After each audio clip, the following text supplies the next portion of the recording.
Now we turn our attention to preferred stock. Preferred stock still represents a form of ownership, but preferred stockholders only receive a limited return. Furthermore, it's a limited return because the dividends are constant.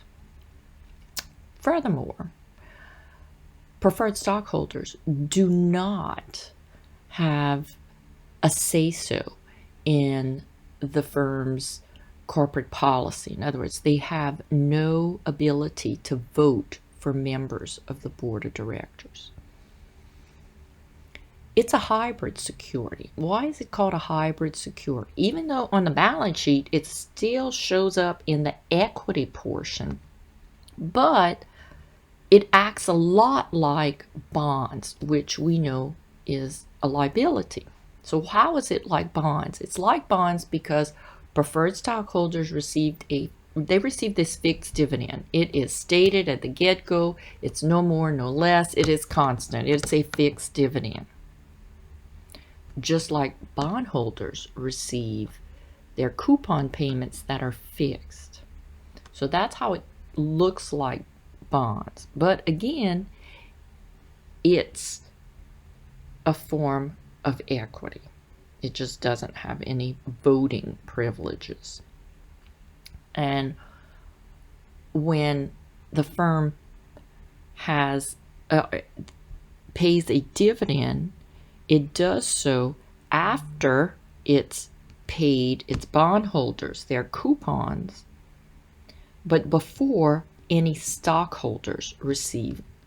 common stockholders receive any dividends. So looks like bonds, but still a form of equity. So that's why it's a hybrid security. And companies can omit, they don't have to pay preferred dividends, just like they don't have to pay common stock dividends. And they can do that. They can omit those dividends without the fear of pushing the firm into bankruptcy.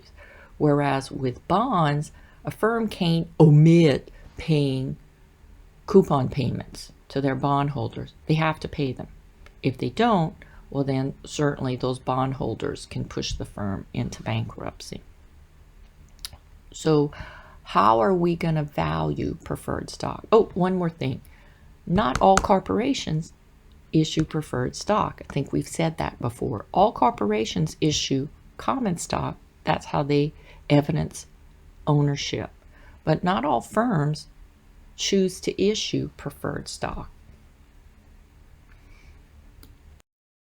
So how are we going to value it? Well, if preferred stock pays a constant dividend, in other words, the dividend is not growing, then we're going to value it like a perpetuity or just like a zero growth common stock, because the dividend doesn't grow. It's constant. It's fixed. So if we have a preferred stock that has a dividend of $5, that means it's paid dividends $5 last year, next year, year after, whenever they pay them. It's constant. And it currently sells for $100. What is the preferred stock's expected return? So at the top, you see the formula. The value of preferred stock is equal to that dividend that's not changing divided by the required return on that stock. What those preferred stockholders demand in exchange for bearing that burden of risk associated with the preferred stock. So that is the formula for a perpetuity. That is the formula for the value of a zero growth common stock. That is the formula for finding the value of preferred stock as well. So current price is $100. Dividend is $5 every year. So we're going to find the expected return that makes this formula true. In this case, it is 5%. I've worked 3 more examples for you from our textbook, problems 9.6, 9.7, and 9(8) as they relate to preferred stock. The end of Chapter 9.